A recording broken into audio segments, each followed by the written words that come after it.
if you're like me, we're just as busy as we ever were. What happened to us? What happened to us? We swore we wouldn't. And we said we'll never. And then you look. And to be honest, like COVID is still here, but we figured out a workaround. Like we just do the same, slap a mask on it and go do the same thing that you used to do before. There's no reason to stop anything. Just slap a mask on that bad boy, wash your hands, and continue the busy, busy, busy life. And I would venture to say that most of us today are as busy as we've ever been, even before COVID. And my question is, why do we do this to ourselves? Like, are we happy with this pace of life? Are we satisfied? Is the busy, busy, busy life, is it good for us? Is it good for our families? Is it good for our relationships? Is it good for our soul? Like, is it good for anything?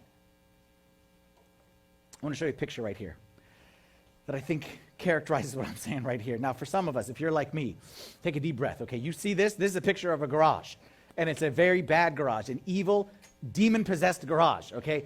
I look at this, and if you look at this like me, like some of us, our heart start to beat a little bit faster just looking at this. This can cause stress and trauma right here. But if we take this as a metaphor, this is how a lot of us live our lives today. Okay, this is the way we live. Just keep stuffing stuff in. Put stuff in, and clutter, and mess, and everything is in there. And once you get to this point, you know the problem with there's many problems with a garage like this, but you know the problem, if this is how your garage looks, you don't know what's in there. Like there could be a mouse in there. It could be a raccoon. Like your youngest child could be in there for like a week before everyone even finds him. If this is how you're operating your life, first of all, if this is how you operate in your garage, seek immediate help. Please, seek immediate help. If this is how your garage looks like, I'm happy to help you out. There's probably a million blogs on minimalism. You can spend hours and hours and hours reading about minimalism. See the irony there? Okay, that will probably help you out with this. But more dangerous, if this is your life, if this is your schedule, if this is your budget, if this is your relationships, if this is your calendar, we need to have a discussion. Because a life can't be lived like this. A good life can't be lived like this. You can exist like this, but you're not living like this.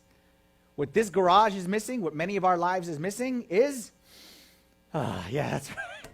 That feels much better, doesn't it? Is missing margin.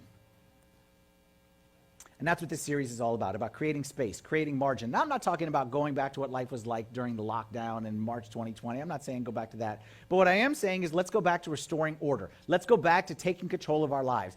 Let's try to declutter our garages as well as our lives and give it space, because I'm going to tell you this. This is the key thought. Every time I prepare a series, there's always like one key thought I want you to walk away from. This key thought is super simple. It's not spiritual. It's just very straightforward. It applies to every aspect of life, spiritual, non-spiritual, and that is this. The best things in life happen in the margins. The best things in life happen in the margins. The best things in life relationally happen in the relational margin. In our time, when there's time margin. In our schedule, in our finances, in our lives, in our minds, in our souls. Best things in life happen in the margins.